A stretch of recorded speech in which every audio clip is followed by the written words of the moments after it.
ચાલો, નમસ્કાર મારા વાલા વિદ્યાર્થી મિત્રો. ધોરણ 7 ની તમારે દ્વિતીય સત્રાંત પરીક્ષા આવી ગઈ છે, બરોબર? તો આ દ્વિતીય સત્રાંત પરીક્ષા છે એમાં તમારે જે ગુજરાતીનું પેપર છે એના માટે તમે જે તૈયારી કરી એ તૈયારીના ભાગરૂપે અમે પણ તમને થોડીક મદદ કરીએ એવા હેતુથી તમારા બ્લુપ્રિન્ટ આધારિત એક મોડેલ પેપર છે એ આપણે 80 ગુણનું અહીંયા સોલ્યુશન કરવાનું છે. ફટાફટ આપણે આગળ વધી જઈશું, આખું મોડેલ પેપર જોઈ લઈશું, પરંતુ એ પહેલા એક જરાક વિડીયોને લાઈક કરી દો મારા વાલા, કારણ કે આ બધું તમારા માટે જે મહેનત કરીએ એમાં એક તમારી નાનકડી એવી લાઈક છે ને અમને ઘણું બધું પ્રોત્સાહન પૂરું પાડે.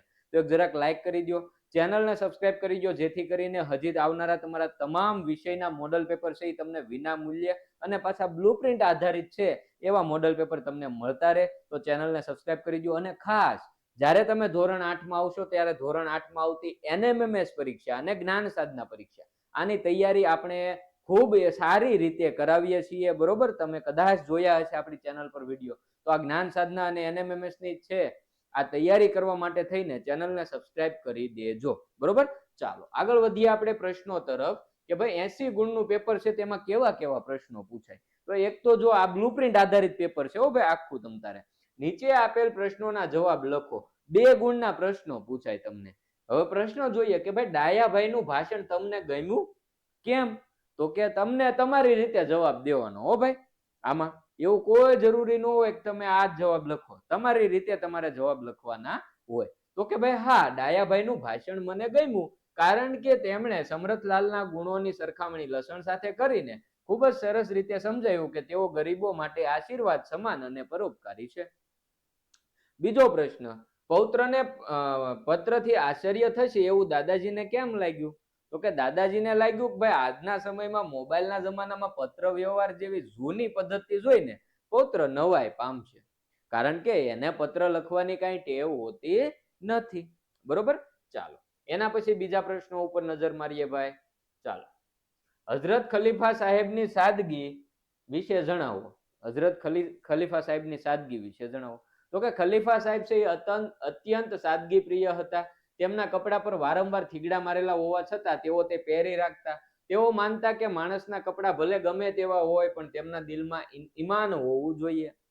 પછી તો કે 4 નંબરનો પ્રશ્ન, કવિ ભારતના લોકો માટે શું કરવા ઈચ્છે છે? તો કે કવિ ઈચ્છે છે કે ભારતના લોકો આંતરિક ભેદભાવ ભૂલી જાય, એકબીજાને મદદ કરે અને ખભે ખભા મિલાવીને એકતા સાથે આગળ વધે. એના પછી કવિ પંખીઓને શું સંદેશ આપે છે? તો કે કવિ પંખીઓને સંદેશ આપે છે કે આ આખું ઉપવન તમારા માટે હંમેશા ખુલ્લું છે. તમે અહીં નિરાતે અને સુખથી ચણજો. તમારે કોઈ પણ પ્રકારનો ડર રાખવાની જરૂર નથી, કારણ કે અહીં તમને કોઈ હેરાન કરશે નહીં, બરોબર છે? ચાલો, તો આ પ્રશ્નોની વાત થઈ ગઈ. હવે બીજું કેવો પ્રશ્ન પૂછાય? તો કે આવો એક પ્રશ્ન પૂછાય કે તમને કાવ્ય પંક્તિ આપેલી હોય, એ કાવ્ય પંક્તિને તમારે છે ને એનો વિચાર વિસ્તાર કરવાનો, બરોબર? 6 ગુણ હોય. જો ના કોનું દિલ રહે ઉઘાડું, ના કોઈ ભૂખ્યું પોઢે, ઊંચ નીચના ભેદ ટાળશું, ઝૂલશું પ્રેમ હિંડોળે, બરોબર? આ તમારા પાઠ્ય પુસ્તકની જ કાવ્ય છે. આના સિવાય કદાચ 12 થી પણ પૂછાઈ શકે, બરોબર? તો તૈયારીમાં રહેજો મારા વાલા વિદ્યાર્થી મિત્રો. તો જુઓ એમાં આપણે જવાબ કઈ રીતે લખીશું? તો કે અહીંયા આપ્યો છે. આ પંક્તિઓમાં કવિએ આદર્શ સમાજની કલ્પના રજૂ કરી છે, જેમાં દરેક વ્યક્તિ સુખી અને સમાન હોય. કવિ ઈચ્છે છે કે સમાજમાં કોઈ પણ વ્યક્તિ વસ્ત્રવિહીન ન રહે અને કોઈ પણ વ્યક્તિ ભૂખ્યા પેટે સૂઈ ન જાય. આ પંક્તિઓ ગરીબી અને લાચારીના અંતની વાત કરે છે, જ્યાં દરેકની પાયાની જરૂરિયાતો પૂરી થાય. કવિ જાતિ, વર્ણ કે આર્થિક સ્થિતિને કારણે થતા ભેદભાવો દૂર કરવાનો આગ્રહ રાખે છે. જ્યારે સમાજમાં સમાનતા આવશે ત્યારે જ સાચો વિકાસ શક્ય છે. જ્યારે લોકો વચ્ચેના ભેદભાવ મટી જાય અને પરસ્પર મદદની ભાવના જાગે ત્યારે સમગ્ર સમાજ પ્રેમ અને આનંદના હિંડોળે ઝૂલે છે. આવી રીતે તમારે વિચાર વિસ્તાર એનો કરવાનો હોય છે. એના પછી એક આવો પ્રશ્ન પૂછાશે, પ્રશ્ન 3 આપેલા વાક્યમાં રેખાંકિત પદની સંજ્ઞા ઓળખાવો. અહીંયા તમારે સંજ્ઞા ઓળખાવાની. વાક્ય આપ્યું હોય ને એ વાક્યમાં જે રેખાંકિત પદ છે ને એ કઈ સંજ્ઞા દર્શાવે ને એવું તમારે બતાવવાનું. તો ગંગા પવિત્ર નદી છે, તો આ ગંગા છે એ વ્યક્તિવાચક સંજ્ઞા છે. ગ્લાસમાં દૂધ ભરેલું, દૂધ છે એ દ્રવ્યવાચક સંજ્ઞા. બગીચામાં ફૂલો ખીલ્યા છે, તો ફૂલો છે એ જાતિવાચક સંજ્ઞા છે. સૈનિકોની ટુકડી આગળ વધી, તો ટુકડી છે એ સમૂહવાચક સંજ્ઞા છે. બાળપણમાં નિર્દોષતા હોય છે, તો નિર્દોષતા છે એ ભાવવાચક સંજ્ઞા છે. હિમાલય ઊંચો પર્વત છે, તો ઊંચો છે ને એ વ્યક્તિવાચક સંજ્ઞા છે. ઓકે છે? ચાલો એના પછી આવા પ્રશ્નો પૂછાય, નીચે આપેલા વાક્યોનો પ્રકાર જણાવો. તમને વાક્ય આપ્યા હોય એ વાક્ય કયા પ્રકારનું છે એ તમારે કહેવાનું. અહીંયા જુઓ, તમારે શું કામ છે ભાઈ? તો એ છે પ્રશ્નાર્થ વાક્ય છે. બાપ રે કેવડો મોટો સાપ, તો આ છે ઉદ્ગાર વાક્ય છે. ચાલો એના પછી બીજા વાક્યો જોઈએ. એવા જ તે માતા પિતાની સેવા કરવી જોઈએ, આ કેવું વાક્ય છે? તો કે આ વિધ્યર્થ વાક્ય છે. કેવું વાક્ય? વિધ્યર્થ વાક્ય. તમારા પુસ્તકો ખોલો, આ છે આજ્ઞાર્થ વાક્ય છે. આજે ખૂબ જ ગરમી છે, તો આ છે એ વિધાન વાક્ય છે. તેણે હજુ સુધી લેસન કર્યું નથી, આ નકારામાં આવ્યો, તો આ છે એ નિષેધાર્થ વાક્ય થશે. ઓકે છે. ચાલો એના પછી આપણે જોઈએ બીજો પ્રશ્ન. એના પછી કેવો પૂછાય છે? તો કે આવો કંઈક કૌંસમાં આપેલા શબ્દોનો ઉપયોગ કરીને તમારે વાક્ય પરિવર્તન કરવાનું. બરોબર? અહીંયા હવે જે કૌંસમાં જે શબ્દ આપ્યા ને એના આધારિત આપણે જવાબ આપવાના હોય. કે માનો કે અહીંયા બગીચો છે, તો અહીંયા બગીચાઓ લખ્યો, એટલે કે આમાં બહુવચન કરવાનું છે. અહીંયા જો અહીંયા કોણ લખ્યું, એનો મતલબ હવે તમારે એને પ્રશ્ન વાક્યમાં ફેરવવાનું. કૌંસમાં કેવો શબ્દ આપ્યો એના આધારે આપણે છે એ નક્કી કરવાનું હોય છે. બરોબર છે. ચાલો તો જુઓ, પહેલો પ્રશ્ન, પહેલું વાક્ય છે, તે સુંદર બગીચો છે. તો અહીં કૌંસમાં આપ્યું બગીચાઓ, એટલે એનો આપણે લખવાનું કે તે સુંદર બગીચાઓ છે. હું લેશન કરું છું, અહીંયા આપ્યું અમે, તો અમે લેશન કરીએ છીએ. પછી મહેશ રમે છે, તો અહીંયા આપ્યું આપણને કોણ, એનો મતલબ કે આપણે એને પ્રશ્ન વાક્યમાં ફેરવવાનું. તો કોણ રમે છે? પછી છોકરો મેદાનમાં દોડે છે, તો અહીંયા આપી દીધું છોકરીઓ. તો હવે જો આમાં આપણે લિંગ પરિવર્તન કરવું પડશે, એટલે આપણે કરવાનું છોકરીઓ મેદાનમાં દોડે છે. બરોબર. ચાલો તું અત્યારે ઘરે જા, અહીંયા આપી દીધું તમે, તો કે તમે અત્યારે ઘરે જાઓ. આવું છે એ આપણે બનાવી શકીએ છીએ. બરોબર છે. ચાલો ફટાફટ આખું મોડલ પેપર આ જ રીતે જોઈ લઈશું. આપણે આગળ વધીએ પહેલા જેને ભાઈ લાઈક કરવાનું બાકી હોય જરાક લાઈક કરી દો. હાલો, તમારી એક લાઈક છે એ અમને ઘણું બધું પ્રોત્સાહન આપે છે તમારા માટે આવા અવનવા મોડલ પેપર, એ પણ બ્લુપ્રિન્ટ આધારિત. મારો ભાઈ બ્લુપ્રિન્ટ આધારિત મોડલ પેપર બનાવવાનું ઘણું પ્રોત્સાહન અમને મળે. બરોબર? તો એક જરાક ચેનલ આ વિડીયોને લાઈક કરી દો. ચેનલ ઉપર જે નવા હોય ચેનલને સબસ્ક્રાઇબ કરો, જેથી કરીને તમારા તમામ વિષયના હજી બાકી છે એ તમામ વિષયના મોડલ પેપર, બ્લુપ્રિન્ટ આધારિત મોડલ પેપર તમને મળતા રહે વિના મૂલ્યે. અને જ્યારે તમે ધોરણ 8 માં આવી જાવ ત્યારે ધોરણ 8 માં જે આવતી NMMS અને જ્ઞાન સાધનાની પરીક્ષા છે એની પણ આપણે ખૂબ સારી એવી તૈયારી કરવાની છે. તો એના માટે થઈને પણ ચેનલને સબસ્ક્રાઇબ કરી દો. હાલો, કેવા પ્રશ્નો બીજા આપણે જોઈએ ભાઈ પૂછાય? તો કે એક આવા પ્રશ્ન આવશે ભાઈ, કૌંસમાં આપેલ શબ્દનો ઉપયોગ કરી ખાલી જગ્યા પૂરો. અહીં કૌંસમાં અવયવો આપ્યા હોય એમાંથી આપણે સાચો અવયવ પસંદ કરવાનો. રામ ખાલી જગ્યા લક્ષ્મણ પણ વનમાં ગયા, તો કે રામ સાથે લક્ષ્મણ પણ વનમાં ગયા. આ રસ્તો ગામ ખાલી જગ્યા જાય છે, તો કે આ રસ્તો ગામ તરફ જાય છે. ગરમીથી બચવા ખાલી જગ્યા પંખો ચાલુ કરો, તો કે ગરમીથી બચવા માટે ખાલી જગ્યા માટે પંખો ચાલુ કરો. તો ત્યાં તો શું આવશે? માટે આવશે. બરોબર. ચાલો એના પછી નદીની ખાલી જગ્યા પુલ બાંધવામાં આવ્યો છે, તો કે નદીની ઉપર પુલ બાંધવામાં આવ્યો છે. સવારથી સાંજ ખાલી જગ્યા તે કામ કરે છે. અહીંયા જવાબ નથી આપ્યો, આપણે જવાબ લખી નાખીએ ભાઈ, સવારથી સાંજ સુધી તે કામ કરે છે. શું આવશે અહીંયા? સુધી આપણો જવાબ આવશે. પ્રશ્ન 5 નીચે આપેલા વાક્યોમાંથી ભાવાત્મક શબ્દ શોધીને તેનો ઉપયોગ કરી અન્ય વાક્ય બનાવો. જો આ 6 ગુણનું છે. બરોબર? આ તમે એક વાક્ય છે ને એ વાક્યમાંથી તમે એક શબ્દ ભાવાત્મક શબ્દ પસંદ કરવાનો, એટલે ભાવાત્મક શબ્દ તમે ઓળખો એનો એક ગુણ, અને હવે એ શબ્દને તમે વાક્યમાં પરિવર્તન કરો એનો એક ગુણ આપણને મળે. બરોબર? તો ટોટલ 2 ગુણમાં આ પૂછાશે. તો જુઓ, આકાશમાં વાદળો જોઈને મોરને હરખ થયો. આમાં હરખ છે એ ભાવાત્મક શબ્દ થઈ ગયો. હવે એનું વાક્યમાં આપણે પરિવર્તન કરો, તો કે ભાઈ પરીક્ષામાં પાસ થતા મહેશને મનમાં ખૂબ હરખ થયો. માના હૃદયમાં બાળક પ્રત્યે અપાર પ્રેમ હોય છે, તો આ પ્રેમ છે એ ભાવાત્મક શબ્દ છે. તો પ્રેમ ઉપરથી આપણે બીજું વાક્ય બનાવીએ, તો કે આપણે પશુ પંખીઓને પ્રત્યે પ્રેમ રાખવો જોઈએ. ત્રીજું વાક્ય, નાની વાતમાં ક્યારેય ક્રોધ કરવો જોઈએ નહીં. તો આ ક્રોધ છે ને એ ભાવાત્મક શબ્દ થઈ ગયો. તો અહીંયા આપણે બનાવીએ વાક્ય, તો કે ક્રોધ કરવાથી માણસ પોતે જ મુશ્કેલીમાં મુકાય છે. ડન છે? આવી રીતે છે એ આપણે બનાવવાના રહેશે. એના પછી આ એક આખું તમને ઓલું પૂછાય છે, સંવાદ પૂછાય છે કે ભાઈ તમને અહીંયા ચોક્કસ એક કોઈ પરિસ્થિતિ આપી દીધી હશે, આ પરિસ્થિતિને આધારે તમારે એક ભાવાત્મક સંવાદની રચના કરવાની હોય છે. બરોબર? પહેલું અહીંયા જો આપણને આપેલું છે, પૂર અથવા તો વાવાઝોડામાં લોકોને મદદ માટેની સંવાદની રચના કરો. હવે આ તમારે બે મિત્રો વચ્ચેનો એક સંવાદ બનાવવાનો, આખો ભાવાત્મક સંવાદ. બરોબર? તો આપણે અહીંયા આર્યનભાઈ અને રવિભાઈ વચ્ચે સંવાદ છે બનાવેલો છે. તમે તમારી રીતે આ બનાવી શકો છો. આર્યન કહે છે, અરે રવિ સમાચાર જોયા? આપણા વિસ્તારમાં ભારે વરસાદ અને પૂરને કારણે લોકો મુશ્કેલીમાં છે. તો રવિ કહે છે, હા આર્યન, મેં પણ જોયું ઘણા પરિવારો બેઘર થઈ ગયા છે અને તેમને ખોરાક પાણીની ખૂબ તંગી છે. તો આર્યન કહે છે, આપણે હાથ પર હાથ રાખીને બેસી ન રહેવું જોઈએ. ચાલ આપણા મિત્રો સાથે મળીને મદદનું આયોજન કરીએ. બરોબર. તો રવિ કે ખૂબ સરસ વિચાર છે. આપણે ઘેર ઘેર જઈને જૂના કપડા, ધાબળા અને સૂકો નાસ્તો એકઠો કરી શકીએ છીએ. આર્યન કહે છે, સાચી વાત છે. હું મારા પિતાની મદદથી નજીકના રાહત કેમ્પમાં આ બધી વસ્તુઓ પહોંચાડવાની વ્યવસ્થા કરીશ. બરોબર.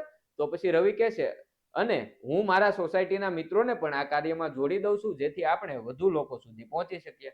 આર્યન કહે છે, ચોક્કસ. મુશ્કેલીના સમયે એકબીજાને મદદ કરવી એ જ સાચો માનવ ધર્મ છે. ચાલો જલ્દી કામ શરૂ કરીએ. તો આવી રીતે એક આખો સંવાદ છે એ તમારે બનાવવાનો રહેશે. બરોબર. પરિસ્થિતિ તમને પેપરમાં આપી હોય એ પરિસ્થિતિ આધારે આખો સંવાદ બનાવવાનો હોય છે. ચાલો એના પછી આપણે જોઈએ બીજો કેવો પ્રશ્ન પૂછાય. તો કે આ ફકરા આધારિત પ્રશ્ન પૂછાય. ફકરો આપેલો હોય, એક વાર્તા આપેલી હોય, આ વાર્તા છે એ વાર્તામાં વાંચીને તમારે વાર્તા આધારિત પ્રશ્નોના જવાબ આપવાના હોય. અહીંયા આપણને ફકરો આપ્યો છે, વૃક્ષો એ કુદરતની અનમોલ ભેટ છે. તે માત્ર આપણને ફળ, ફૂલ અને છાંયડો જ નથી આપતા, પરંતુ પર્યાવરણને સંતુલિત રાખવામાં પણ મહત્વની ભૂમિકા ભજવે છે. વધતા જતા પ્રદૂષણને રોકવા માટે વૃક્ષારોપણ એ એકમાત્ર અસરકારક ઉપાય છે. જો આપણે દરેક જન્મ દિવસે અથવા કોઈ પણ શુભ પ્રસંગે એક વૃક્ષ વાવીએ તો આવનારી પેઢીને આપણે એક સ્વચ્છ અને હરિયાળી પૃથ્વી આપી શકીએ છીએ. વૃક્ષો વરસાદ લાવવામાં મદદરૂપ થાય છે અને જમીનનું ધોવાણ પણ અટકાવે છે. માટે એક બાળક એક વૃક્ષનો સંકલ્પ લઈને આપણે સૌએ વૃક્ષોને ઉછેરવા જોઈએ. હવે એના આધારે આપણને ભાઈ અહીંયા પ્રશ્નો આપેલા છે, એ પ્રશ્નોના જવાબ આપણે દેવાના છે. બરોબર. ચાલો પ્રશ્નો આપણે જોઈએ. પહેલો પ્રશ્ન, વૃક્ષો પર્યાવરણને સંતુલિત રાખવા માટે કઈ રીતે ઉપયોગી છે? તો કે આપણે પેરેગ્રાફ આધારિત જવાબ આપવાનો. ભાઈ વૃક્ષો આપણને ફળ, ફૂલ અને છાંયડો આપે છે. સાથે સાથે વાતાવરણને શુદ્ધ રાખીને પ્રદૂષણ ઘટાડે છે, જેથી પર્યાવરણ સંતુલિત રહે છે. વધતા જતા પ્રદૂષણને રોકવા માટે કયા ઉપાયો અસરકારક છે? તો કે વધતા જતા પ્રદૂષણને રોકવા માટે વૃક્ષારોપણ એ સૌથી અસરકારક ઉપાય છે. એના પછી ત્રીજો પ્રશ્ન, એક બાળક એક વૃક્ષના સંકલ્પ દ્વારા આપણે ભવિષ્યની પેઢીને શું આપી શકીએ? તો કે આ સંકલ્પ દ્વારા આપણે આવનારી પેઢી જે છે એને એક સ્વચ્છ, હરિયાળી અને રહેવાલાયક પૃથ્વી છે એ આપી શકીએ છીએ. એના પછી ભાઈ 4 નંબરના પ્રશ્ન તરફ જઈએ. આપેલા ફકરામાંથી નીચેના શબ્દોના સમાનાર્થી શબ્દ શોધો. વાતાવરણ આપ્યું છે, તો ભાઈ આપણે ઉપર ફકરામાં શું આપ્યું વાતાવરણનો સમાનાર્થી? તો કે પર્યાવરણ આપેલું છે. શું આપેલું છે? પર્યાવરણ આપેલું છે. બરોબર. પછી તો કે ધરા, તો એના માટે આપણને પૃથ્વી આપેલું છે. પછી આપેલા ફકરામાંથી નીચેના શબ્દોના વિરુદ્ધાર્થી શબ્દ શોધો. તો અશુભ નો આપણને આપેલું છે શુભ, ગંદુ તો આપણને સ્વચ્છ છે એ અહીંયા આપેલો છે. રેડી. તો આ ફકરા આધારિત પ્રશ્નો તમને પૂછાય છે. ચાલો એના પછી ભાઈ એક આવો પ્રશ્ન તમને પૂછાય છે, ચિત્ર જોઈ તેનું 7-8 વાક્યોમાં તેનું વર્ણન છે એ 7-8 વાક્યોમાં લખવાનું. ચિત્ર આપેલું હોય, આ ચિત્રનું છે એ તમારે ચિત્ર જોઈને એનું વર્ણન છે એ 7-8 વાક્યોમાં કરવાનું હોય છે. જો ચિત્ર અહીંયા તમને કંઈક આપેલું છે, સવારનો સમય દેખાય છે, ગામડાનું ચિત્ર છે. બરોબર. આમાં જે દેખાય ને એના આધારે આપણે સરસ મજાના 7-8 વાક્યો લખવાના હોય. આવું તો આપણને આવડે કે ન આવડે? તો જો ચિત્ર તમે જોઈ લો. હવે આપણે વાક્યો જોઈએ. જો કેવા કેવા વાક્યો છે. તો કે આ ચિત્રમાં સવારના સૂર્યોદયનું ખૂબ જ રમણીય અને શાંત દ્રશ્ય જોવા મળે છે. ગામડાના રસ્તા પર લોકો પોતાની દિનચર્યાની શરૂઆત કરી રહ્યા છે. ચિત્રમાં એક મંદિર દેખાય છે જ્યાં ભક્તો દર્શન કરવા જઈ રહ્યા છે. રસ્તા પર ખેડૂત પોતાના બળદોને લઈને ખેતર તરફ જઈ રહ્યા હોય એવું લાગે છે. સવારનો આછો તડકો અને શાંત વાતાવરણ ગામડાની સાદગીને દર્શાવે છે. આસપાસના નાના ઘરો અને હરિયાળી દેખાય છે, જે પ્રકૃતિની સુંદરતામાં શું કરે છે? વધારો કરે છે. લોકોના પહેરવેશ પરથી તેમની સરળ અને સાદગીવાળી જીવનશૈલીનો પણ ખ્યાલ આવે છે. આવી રીતે આપણે 7-8 વાક્યો છે એ આમાંથી લખવાના હોય છે. ડન છે? ચાલો એના પછી ભાઈ આવો પ્રશ્ન પૂછાય. હાલો ફટાફટ, હજી થોડાક, હવે એક બે જ પ્રશ્નો રહ્યા છે. આગળ વધીએ પહેલા જેને લાઈક કરવાનું બાકી હોય મારો ઓલો વિડીયોને લાઈક કરી દો. તમારી એક લાઈક મારા વાલા અમને ઘણું બધું પ્રોત્સાહન આપે છે. આવા જ તમારા માટે અમે છે એ તમામ વિષયના છે એ બ્લુપ્રિન્ટ આધારિત મોડલ પેપર તમને સોલ્યુશન કરાવીશું. તો તો ચેનલને સબસ્ક્રાઇબ કરી દેજો, જેથી કરીને તમામ મોડલ પેપર તમને મળતા રહે. વિડીયોને લાઈક કરી દેજો. અને ખાસ કીધું એમ કે ધોરણ 8માં આવતી NMMS અને જ્ઞાન સાધના પરીક્ષાની તૈયારી બેસ્ટ રીતે જો તમે કરવા ઈચ્છતા હો તો ચેનલને સબસ્ક્રાઇબ કરી દેજો. આપણે ખૂબ સારી રીતે આ તૈયારી કરાવીએ છીએ. ચાલો, 7બ શબ્દો, શબ્દ સમૂહ, કહેવત, રૂઢિપ્રયોગોનો ઉપયોગ કરીને 7-8 વાક્યોમાં ફકરો લખો. અહીંયા તમને શબ્દો આપ્યા હોય, રૂઢિપ્રયોગ આપ્યું હોય, કહેવત આપી હોય, બરોબર, આ બધું ભેગું આપ્યું હોય, એમાંથી એક આખો આપણને છે એ ફકરો બનાવવાનો હોય. અહીંયા જો આપણને ગરીબી આપ્યું, પછી આખું આખું, ખંત, ટીપે ટીપે સરોવર ભરાય, આકાશ પાતાળ એક કરવા અને સિદ્ધિ, આટલા શબ્દો છે, કહેવત છે, રૂઢિપ્રયોગ, આ બધું આપણને આપેલું છે. આના ઉપરથી આપણે એક આખો ફકરો બનાવવાનો છે.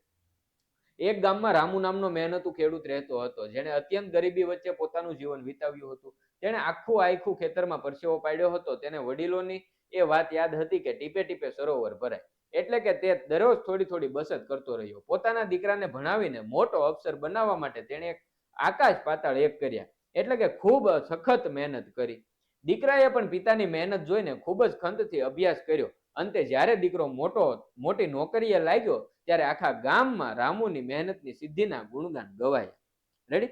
આવી રીતે આપણે આ બધા છે શું કહેવાય, શબ્દો છે, રૂઢિપ્રયોગ આપ્યા હોય, શબ્દ સમૂહ આપ્યા હોય, એ બધાનો ઉપયોગ થઈ જાય એ રીતે આપણે એક આખો પેરેગ્રાફ બનાવવાનો હોય છે. ડન છે? ચાલો, એના પછી એક મારા વાલા છેલ્લું તમને જે પૂછાય છે કે ભાઈ નિબંધ પૂછાય. નીચે આપેલા વિષય પર નિબંધ લખો. 8 ગુણમાં પૂછાય. અહીંયા તમને નિબંધ આખો લખેલો નથી આપ્યો, પણ કહેવાનો મતલબ એવો છે કે આવા નિબંધ પૂછાઈ શકે. સેવા પરમો ધર્મ છે, મારો યાદગાર પ્રવાસ છે, બરોબર, આ બધા છે એ તમને પૂછાઈ શકે છે.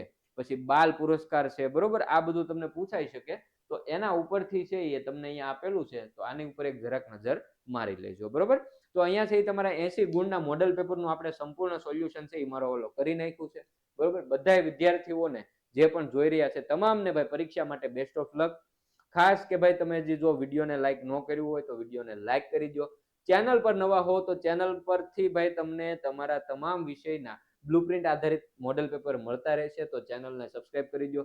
ધોરણ 8માં આવતી જ્ઞાન સાધના અને NMMS ની પરીક્ષા આપણે ખૂબ સારી રીતે કરાવીએ છીએ, તો એ પરીક્ષાની તૈયારીમાં પણ તમે જોડાઈ શકો એટલા માટે થઈને ચેનલને સબસ્ક્રાઇબ કરી દેજો. ફરી પાછા બીજા મોડેલ પેપરમાં મળીશું, ત્યાં સુધી રજા લઈએ. ખૂબ ખૂબ આભાર.